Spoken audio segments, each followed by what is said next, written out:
Bonjour et bienvenue au podcast Prochain pas pour l'environnement avec vos co-animatrices Edith. Et Émilie. Alors aujourd'hui, on est déjà à l'épisode numéro 3.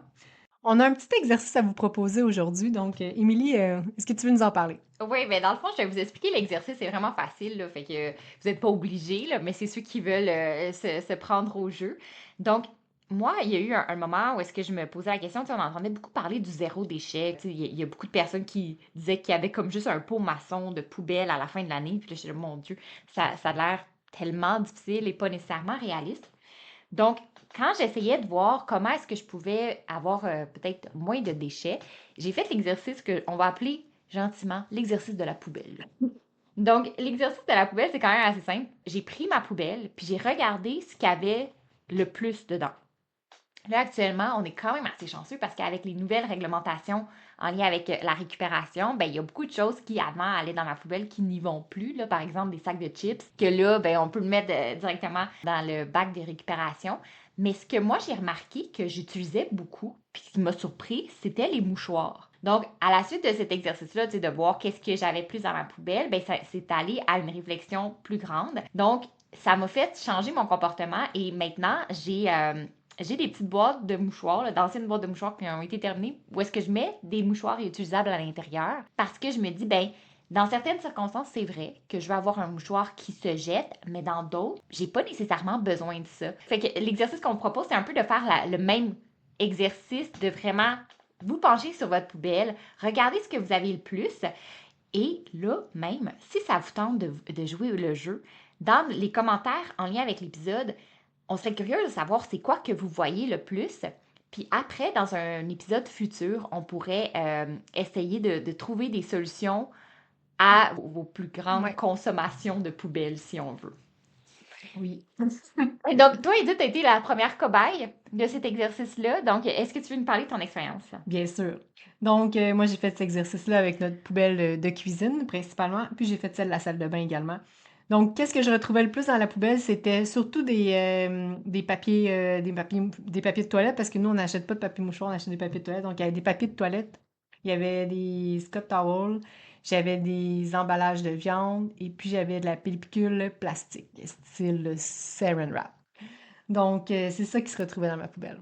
Mais ce qui est intéressant aussi, c'est que, comme tu disais, des fois, d'une poubelle à l'autre, c'est pas la même chose qu'on va retrouver. Tu sais, par exemple, si Mhm. on a une poubelle dans notre chambre versus dans la salle de bain versus dans la cuisine, ça va pas être les mêmes choses. Fait que si jamais vous pouvez choisir la poubelle qui vous interpelle le plus, si vous voulez toutes les faire, il n'y a pas d'enjeu. Fait que si on prend l'exemple d'Edith, là, pour vous inspirer un petit peu aussi, c'est ben, les papiers de toilette, techniquement, tout dépendamment qu'est-ce qu'il y a dedans, on peut le mettre dans le. Si c'est utilisé comme un mouchoir, on peut le mettre dans le compost. Exact.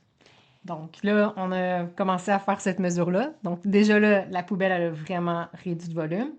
Ensuite de ça, il a passé la nouvelle recommandation là, de Recycle Québec. Donc là, on peut recycler les emballages de viande.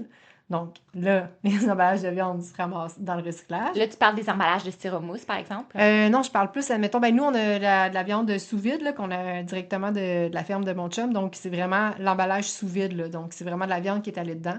Donc, C'est un plastique, dans le fond. c'est un plastique, exactement. C'est pas du styromousse. Donc, ça, je le rince et puis je le mets au recyclage.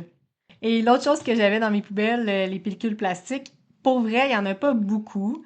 Souvent, c'est les pellicules plastiques style Saran Wrap ou vraiment un petit morceau là, de plastique qui va se perdre là, dans le recyclage. Donc, ce que je me suis dit, pour la pellicule plastique, j'ai déjà des couvre-plats qui sont en tissu, faits par des artisanes là, que j'achète des fois dans les marchés de Noël, des trucs comme ça. Ou sinon, je sais qu'ils en vendent au Ikea ou dans d'autres endroits en silicone ou en tissu. Donc, je me suis dit que je vais terminer mon rouleau de pellicule plastique. Puis après ça, je vais essayer de pas en racheter. Parce que je pense que Oh! c'est de la paresse un peu. Des fois, quand j'utilise, parce que j'ai d'autres alternatives à la maison. Donc, c'est ça pour nos poubelles, là, ça ressemble pas mal à ça. Donc, c'est très intéressant de le faire.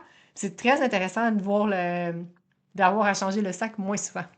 Oui, puis par rapport à tes pellicules plastiques, là, qu'est-ce qui est intéressant, c'est qu'il y a des gens même que je sais qui vont les réutiliser. Donc, les laver. Tu sais, des fois, quand on va à l'épicerie, ben, je sais pas moi, il peut avoir une barquette de quelque chose, d'un légume, où est-ce qu'il va avoir une pellicule plastique. Ben, peut-être moins pour la viande, mais pour les légumes, c'est pas super sale. Donc, il y en a qui vont récupérer ces mêmes pellicules de plastique-là. Mais comme tu dis, il y a tout ce qui est réutilisable aussi. Mais une des choses que des fois, on pense pas dans dans le concept du zéro déchet ou de l'environnement, c'est que souvent, on va se faire dire comme il faudrait acheter des nouveaux produits. Fait que des fois, c'est de savoir, ben, qu'est-ce que vous avez déjà chez vous aussi qui pourrait être une belle alternative. De mon côté, là, c'est sûr que j'ai dû revisiter un peu l'exercice que j'avais fait il y a quelques années, là, je dirais, pour savoir qu'est-ce qu'il y avait dans mes poubelles. Puis ce que j'ai remarqué, c'est qu'effectivement, tu sais, des fois, des mouchoirs, bon, l'idéal, encore une fois, c'est de ne pas prendre des mouchoirs, mais quand il y a certains moments où est-ce qu'on en prend quand même, et je me rendais compte que dans la poubelle de ma chambre, j'en avais encore. Même si j'étais consciente que ça va dans le compost et tout ça. Donc, ce que j'ai fait récemment, c'est que dans les endroits stratégiques de où est-ce que je vis, j'ai rajouté des contenants. Fait que, par exemple, dans ma salle de bain, je me rendais compte que, tu sais, des fois, les cheveux ou les mouchoirs qu'on peut utiliser ou tout ça, ça va dans le compost. Donc, je me suis rajouté un mini contenant de compost. Puis la même chose dans ma chambre. Fait comme ça, maintenant, je sais pas si c'est jouer avec mon cerveau ou si c'est une paresse ou je sais pas trop quoi, mais juste le fait de ne pas avoir à me déplacer pour pouvoir mettre les choses dans le compost ou dans la récupération dans des endroits stratégiques de ma maison, moi, ça a vraiment beaucoup changé mon comportement. Même chose pour la récupération dans la salle de bain. Des fois, il y a des petits contenants que tu peux avoir qui vont se recycler, puis on dirait que de devoir me déplacer ailleurs dans ma maison pour aller recycler, ça l'amenait une certaine lourdeur peut-être de plus. Donc ça peut être aussi quelque chose d'autre pour mon exercice 2.0 que je me suis rendu compte en préparant cet épisode-ci.